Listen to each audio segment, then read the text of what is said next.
Thank you, Estelle, and welcome to this Training Done Right webinar. My name is Gail Watson, and I am the founder of Think Skills. Today, I would like to present the topic of community as part of the preparation to digital training. Communities are essential in the training world today because collaborative learning in peer learning are absolutely becoming very important, as part of the training process. So it is essential for trainers and training organizations to understand how communities actually do function and how to engage with learners and how to actually leverage this community to embed the learners in as part of the training development. So, Estelle, thank you for your time tonight. Thank you for joining us. Estelle is a seasoned community manager in the IT industry, and I'm delighted to have her with us today. So, Estelle, you've been in this role for a while now. I seem to recall about 6 years. What is it actually that you do? Can you tell us a little bit more about it? Absolutely. Thank you so much, Gail. And it is actually a little bit more than 6 years. I have been doing community management for about 8 years now. So for the last 4 years, actually, I have had a global channel focus for the senior channel community channel professionals.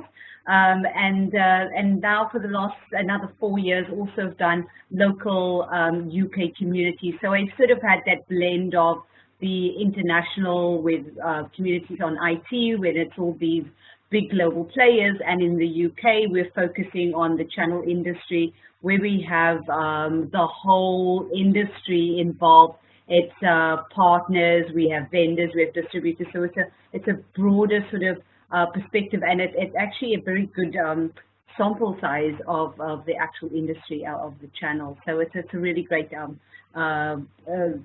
that I'm doing at the moment. So now that I'm working at CompTIA, I am the Director of Member Communities for the UK, and my main focus is to increase member satisfaction and the overall growth of the community. And a key aspect of my role is to develop focus groups, facilitate online as well as offline events, and manage and build relationships. So to be a part of the community, actually the true sense of the word is to collaborate. There's a lot of sharing of information, and really the sum of the community to build it up so that the whole industry benefits from all the massive of knowledge that there is from the experience of all the members in the community. So it's a really great sort of. So how many people in your communities? Is it one community? So it's multiple communities that you're managing. And so our community is geographical because you get different sort of communities that might focus on a specific topic or a subject, and some are geographic. So ours is for the UK and for the channel. For the IT industry. And so we've got about the whole community on a broader scale. We've got about 2,000 members, and then people that are actually are active members, we would say, because, you know, people could just sign up. The active ones, we've got about 250 to 300 members. So it's probably 1 in 10 that's actually active. Yes, unfortunately, those are the numbers that you are looking at. So, you know, it's always good to cast a wider net and get a whole group of people. And that's why online is so important, because you can reach out to the people that you wouldn't normally be able to get access to if you're just doing a face-to-face meeting. You are quite limited to your geography, people that can travel, the time spent out of work that they can do, affording, you know, to be able to not just be out of the office, but also a budget of travel, hotel. So there's a lot of things that you have to consider with your face-to-face meetings. So that's why online is so important, because it does just cast that wider net, and you can really get a vast amount of people to be a part of the community. And in the same way, you can reach out to more people as well. Thank you very much, Estelle. It sounds like a very exciting job. So do you want to tell a bit more about communities?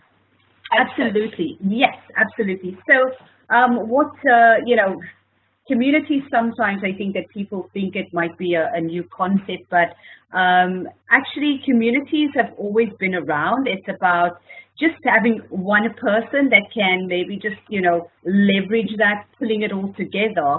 When people are members, they want to share ideas, and giving people that platform is really important so that they can feel like it's a trusted environment is very important. So I'm just going to go through, a couple of the benefits that we have for our, why people should belong to a community.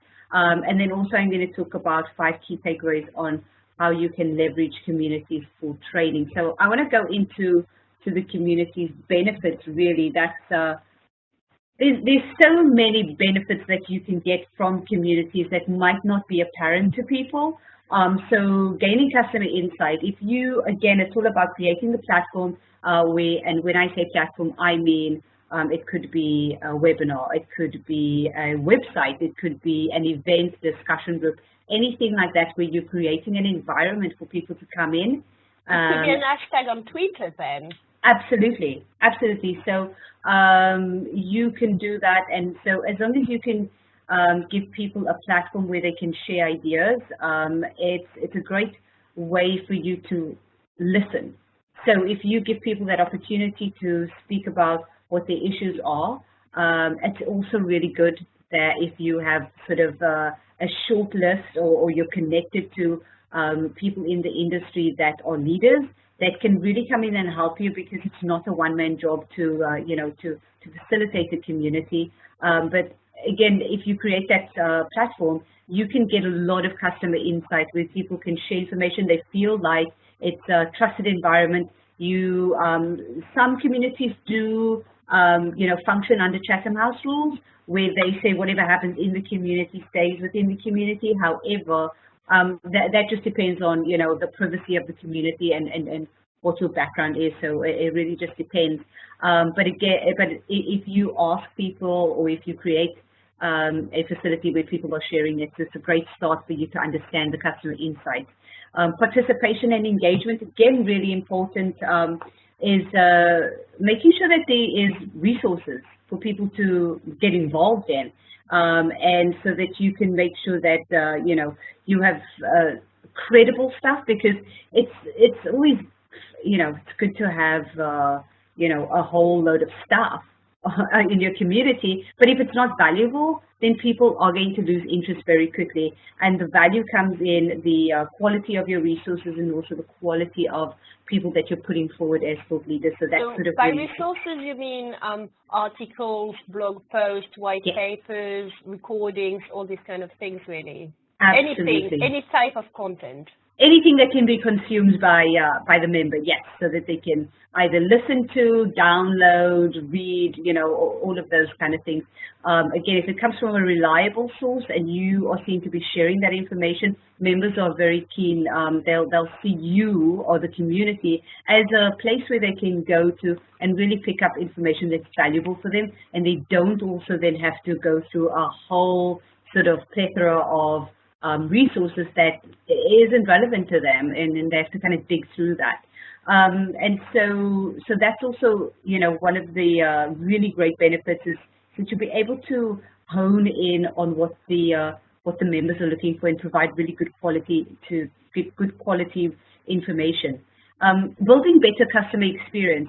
Again, that's the listening side of the community, where you have to really, if you're sending out surveys, if you're sending out, any kind of information that people can comment on, whether you're doing a report of some sort, if you're doing an online survey, if you're doing an event and you have a survey after that, like your online webinars, and you can ask people to rate it, ask them to rate the topic, what other topics are of interest to them. That's a really good example where you can really understand what your audience is looking for and then provide them what they're looking for, so you can always hone in on your customer's experience. An example also of customer's experience is where communities have actually helped reduce support tickets by 75%. It's an actual case study by actually understanding, listening to the conversation that's going on in the community, and then actually tailoring things so that it delivers what the members are looking for, and also being quite intuitive into what's going on, so you could really reduce the sort of the friction that the members are feeling. The other thing that's really great about communities is the thought leadership. And if you are connected to 10 people, it's that one-to-many approach where you can go to someone, and say, we're looking for some speakers, we're looking for thought leaders. Every person that you speak to would probably have 5 to 10 other different contacts that they could reach out to and try and pull in some good resources or give you suggestions on good people that would be able to contribute to community resources and events. We also feel that a community is great for changing customers' perception. And that ties in again with the listening, right? It's about understanding if people are complaining about things. So, not everybody's going to rave about the things that are happening in your company or in the industry. So if you do pick up on those complaints, on those things that people are not very happy about, it would be a good approach is to, understand what the issues are, turn that around. Even just addressing issues does go a long way with people. Sometimes the worst thing is just to, ignore people when they are talking, or if they are voicing their opinion about something and it goes against what you are trying to deliver or what you're trying to sort of share. Always listen to what the customers are saying, and then you can really turn that around to answer questions. Number one is very important. Do not be silent. And then also see how you can change people's perceptions on that and give them other options. So it is facilitating information, isn't it? Absolutely. So it's facilitating a conversation whilst curating content. Yes, because you can definitely look at creating the content in different ways. Like a webinar is a great example. When you have a webinar, you can record it so that you can then have that to be accessed on demand, but then also when you're promoting that webinar, you're going to do it on social media. So you can always hear what people are saying about. So some people might say, "Oh, that's not probably the best topic that I want to hear," or give you examples of other things. So it definitely is facilitating as well as creating content. But there are loads of other thought leaders in the industry. A community manager or leader should be there to make sure that you tap into those experts as well, and not try and create all that content yourself. It's always good. People in, especially the IT industry that I'm in, we have people that are already writing blogs. They're already sending out their own newsletters. They're sharing best practice information. To be able to tap into that and share that on our platform is really great. So people don't have to reinvent the wheel. They're basically just using our platform to share that information to reach out to a larger audience. Thank you. No worries.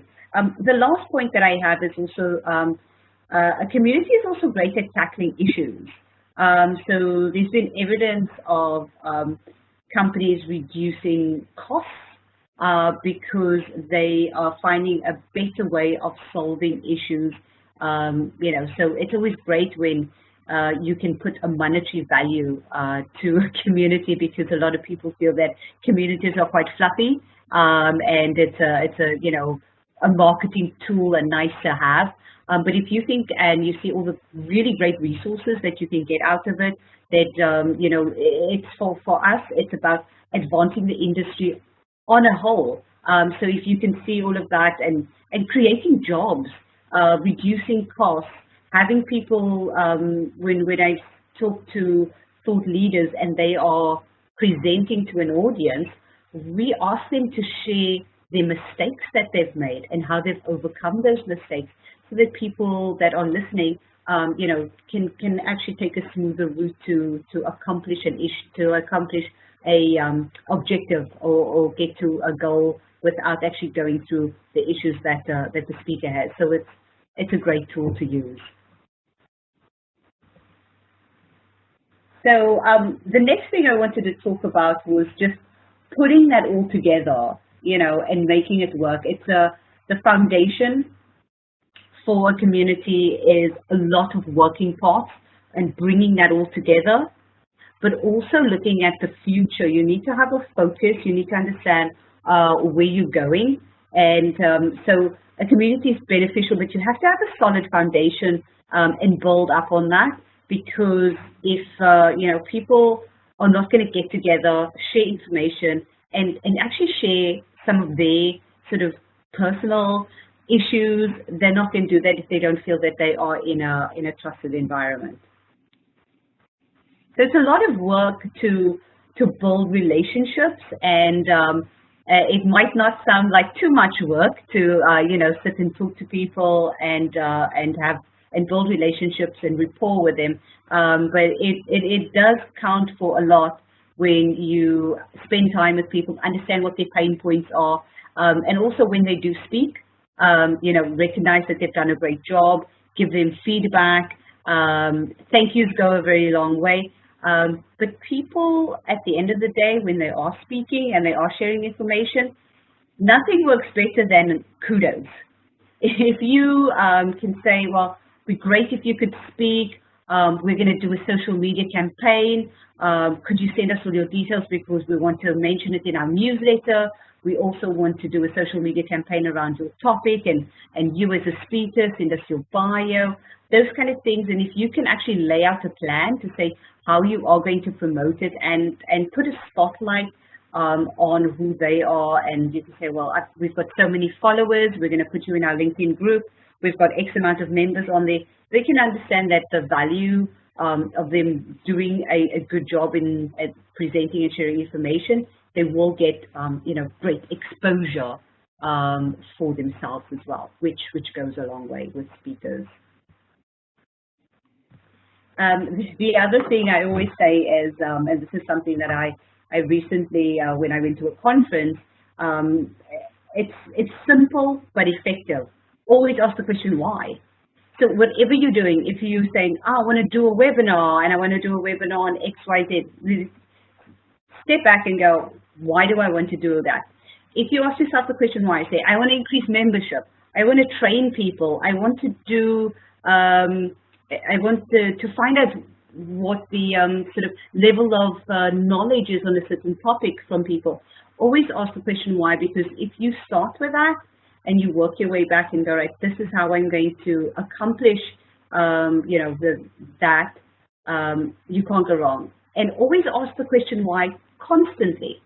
Don't, start with the why and then sort of go off. You could very easily be going down a route that you're not intending to do, especially if you sort of get swept up in some kind of a trending topic, or if people are suggesting things. Every time you make a decision along with your path, just take a step back every time and ask the question why, and make sure that you're still going back to the same goal that you wanted in the beginning. My questions when I ask why is always I always ask, why is the community important to my members? So whenever I'm doing something, whenever I'm doing a webinar, whenever I'm doing some kind of an event or doing a discussion group, I need to always ask myself, why is that important to my members? What do they want to get out of it? What are they doing? And so, for me to keep on asking that question, we've had some really great results over the past 2 years being in charge of the community. We've had, for our events and our meetings, we've had 100% satisfaction. And I think that's because we have an industry, and our industry in IT for myself is that it's always changing, it's always evolving, there's always something new coming out. So you have to always be in the shoes of your member and see what their pain points are, what the issues are, what they want to learn, how they can, at the end of the day, make money. And that's the bottom line. So keep on asking the question why. But I think that that's a great intel, and that's actually very relevant in any learning content or any forms of learning. Is it, why will someone listen? what will they benefit? How will they gain in terms of career, maybe in terms of process, in terms of performance? Are they going to earn more money, have more time? I guess that's the purpose of any forms of learning, and that's why it justifies the time spent into listening. Yes, exactly. We have some of the whys we have with our community is that some of these people come onto our webinars because they could get points, you know. That's also it really depends on the audience. So we go back to the points that we had earlier on in the discussion.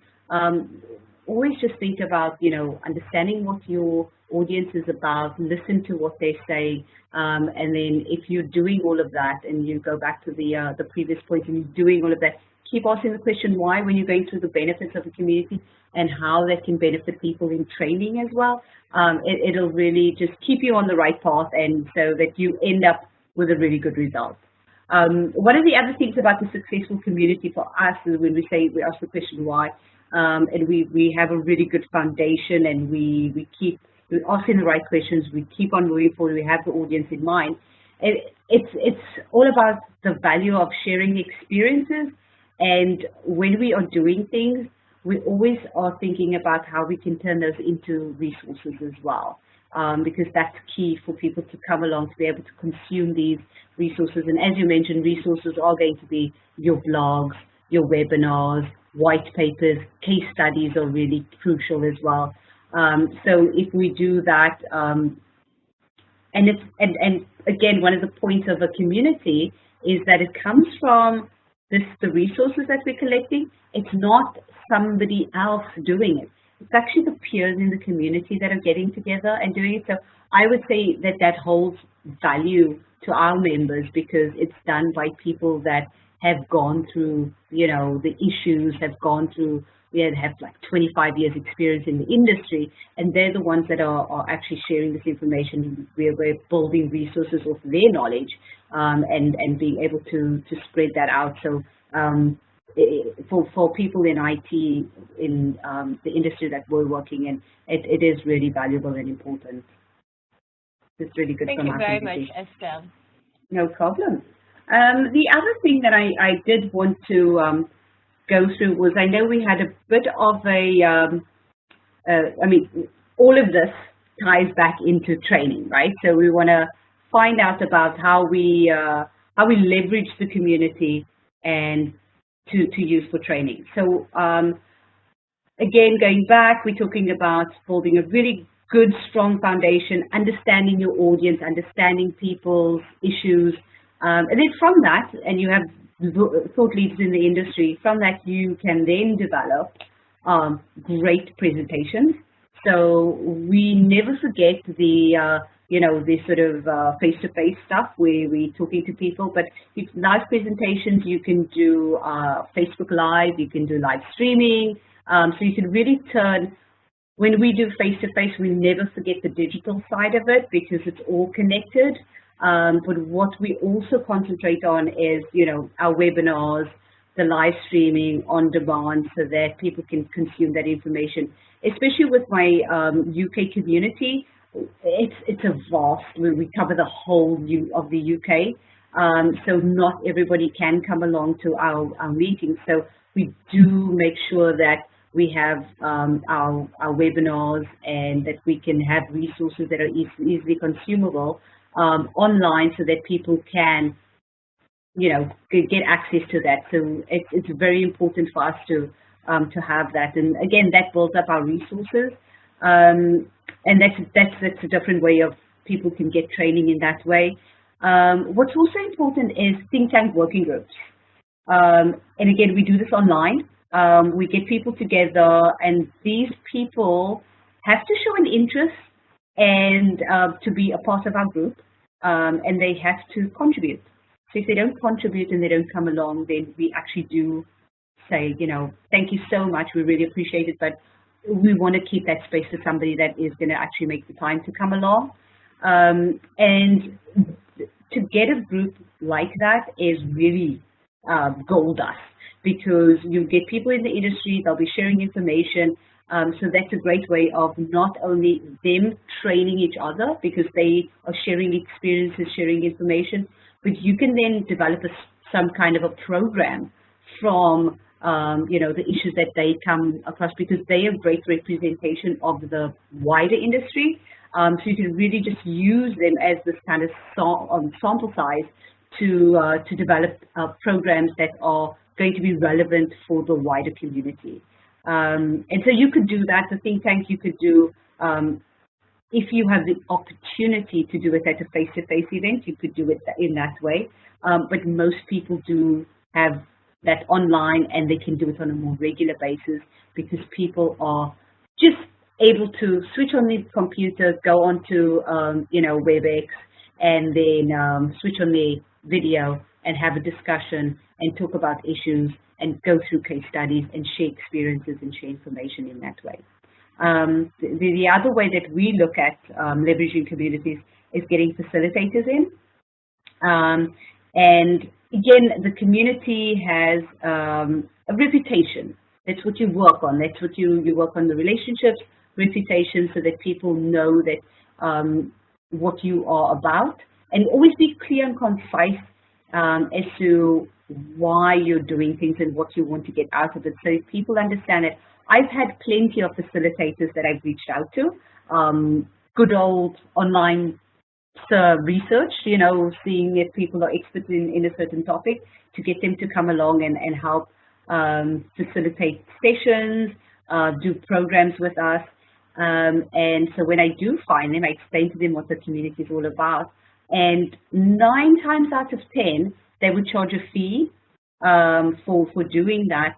And if you are, depending again on what your community is all about, because we're a not-for-profit trade association, we do have a bit of leverage where we can, make them change their mind on, maybe reducing a fee for us. But it's about showing them, it's kind of a chicken and egg situation in that way, because if you can show them that you've got great content and you've got great members, and these members are hungry for the information and they want to learn, it doesn't take that much to convince the facilitator that they should come along and really just spend some time and share with the community and help. So that's always good. And then self-taught, so that goes back to what we're talking about, building that library of resources.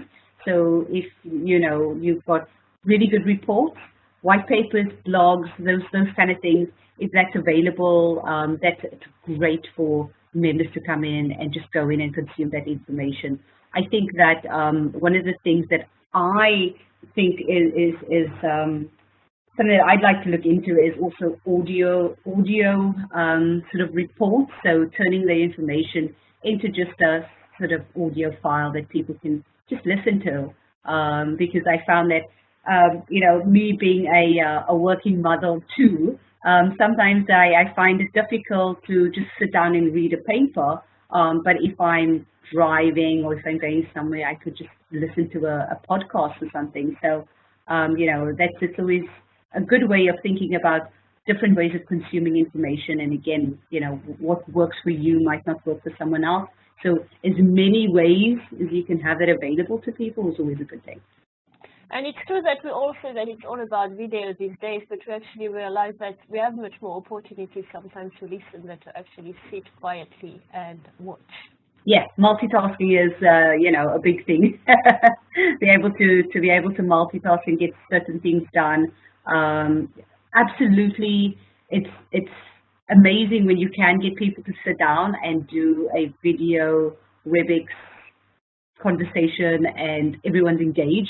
That's why you have that video, and so that everyone can look at each other. But to consume information, to learn something, right? Because if that's what your purpose is, then if somebody can give it to you in an easy way that you can consume that, then that's the option that you're going to go for. So I think that podcasts are great. Those audio files are something that I'm definitely going to look into, because I actually found that was something I was looking for. There was this report that I wanted to read online, and I kept on opening it up, downloading it, looking through it, going to like the third page and going, oh, if only somebody could just like, read the summary in my, in my ear, it would be great so I can just pick up the best bits out of it. And that's how a lot of problems are solved, because if you find it an issue to do something, 9 times out of 10, most other people are having the same issue as well. And I guess it's what you were saying, it's about listening to people and what their issues are and what sort of time they can have and to learn and share ideas. Exactly. So, that's why digital is so great, because you don't have to travel, for 3 hours to meet with a group of people. We have a council group, and we have people from Scotland, Ireland, Wales, London, and Birmingham as well, right? So that's sort of the geo that we have, and we meet every month, and we have 95% attendance. And we could not have that if, people had to physically get together and have a meeting. We wouldn't have the budget either. Very true. Well, thank you very much, Estelle. That was fascinating. I wanted to pick up, if that's okay with you, on some of the things that you said. Yes. And particularly on trust. So to build a community that actually works, you need to actually create an environment of trust where people can safely share their thoughts, their problems, without knowing that knowing that they will not have any problems, that it will not fight in the face. How do you create this atmosphere of trust? How does it work? So what we do is we have a certain structure to our meetings. So we have our keynotes, where we encourage people to, tweet about it and talk about it and share that information, because keynote speakers sort of have this sort of level where they want to share everything, and they want people to hear them, and they want to be trending on Twitter. They want to have, people following them, and that's great. Then we have our sort of smaller breakout groups, and we do limit people. We do say, please don't share this information. We do talk about Chatham House rules. We say, if you've got there's an idea that you just really have to share on social media, that's fine, but don't attribute it to anybody, because everyone over here is sharing information and doing it to enhance the industry. So with that kind of, if you set that before the meeting and you tell people that and say, this is how we are going to share the information, people do get that, because they're getting something out of it as well. Because if they break that trust, then people aren't going to share information with them. So, for them to get the best quality information and get the best, the most honest kind of information out of people, it's a give and take relationship where they understand if they break that trust, then a community can't exist with the best information in it if people aren't going to just, take it for the intent, what it's intended for, and that's to help share and be in a peer group together. I think that's extremely interesting and quite relevant, because obviously you're talking about groups with thousands of people, and probably people listening to this webinar are going to have much smaller groups, but they're going to probably face similar issues. One is the trust issue, but also the other one is the fact that it is a very complex world with a lot of information available, and there's nobody having all the answers anymore. Mm-hmm. So a subject matter expert becomes much more of a facilitator than it is actually just a lecturer. You need to be able to find the right content, the right people to actually share ideas about the content and discuss, and enable the industry or the peers to actually be able to create their own solution, their own mind, based on what is actually discussed or shared in the industry. Is it how it works for you in your communities? Absolutely. So one of the top issues that we've had for 2016, and I'm sure everybody can relate to this, is security. That was one of the things that we had. So when people came in and had to, they spoke about very delicate information. They spoke about, how certain companies got infiltrated, and the members understood that, I even had a speaker that had certain sites that had a little Twitter emblem and a, cross, and say, please do not tweet these slides, because this is critical information. So I think it's an understanding where people know that if they behave in a certain manner, and they behave in the right way to really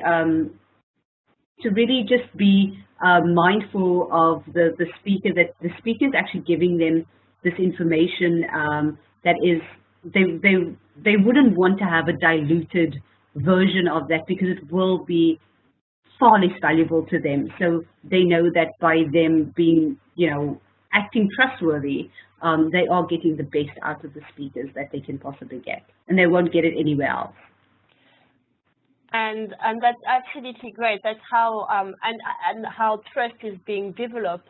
And something interesting that you mentioned in a previous meeting is how you actually said that indeed not everybody contribute. However, as a facilitator in the community, you encourage people to contribute. Sometimes just calling on them, and it can be maybe verbally in a meeting like today, and I could say, hey, Estelle, what do you think? But you could do it online as well, on social media, or within within a forum discussion. And by calling people, you probably more chance to actually engage with them. Yes, absolutely. To call individuals out, but it's also always really good to understand, and I know it's difficult sometimes if you have a lot of people, but get to know people. So that you know what their skills are and what their strengths are. So if you call them out on something that they just don't feel comfortable with, or they, some people, it could be that they lack the skills, or it's not within their personality, or sometimes they're having a bad day. But you can't sort of have everything. But if you understand that, say, if you're calling out on somebody about marketing, and sales is their forte, and they don't really know about marketing, it's always good to understand a little bit of history with the people that you are calling out. So for our community, and I think that this applies to a lot of people, we sort of have that 20-80 rule, where we have 20% of people contributing to about 80% of the resources that we have and the activities on the community. So we do make the time to nurture those relationships, have conversations with people, call them up, have a maybe if they are attending an event of ours, have a chat with them and see how their business is doing. And you the longer you engage with people over a certain time length of time, you will see their personalities come out. You will see what people are more strong in. Because they might voice an opinion about something and say, well, I actually think X, Y, Z. So those are the kind of people that you should really be looking out for, that you can tap on the shoulder to say, if you've got a post that might need answering, you could tap up the right people to be able to make that, to respond to that, but respond to it in a way that is actually going to help you, and is going to, when people are reading it, it actually makes sense, it is valuable to them. Well, thank you very much, Estelle. It was actually a very interesting presentation. I think it shows a lot of crossover between the world of training and development and the world of community, if only by the fact that I think everybody values the collaborative learning experience and the peer learning experience, and we're all trying to leverage it to help people grow, perform better, as a business working better. So thank you very much for all those insights. It's extremely valuable, and we're wishing you the best of luck with your communities, Estelle. Thank you very much, Gail. It was great. Thank you, everybody. Bye.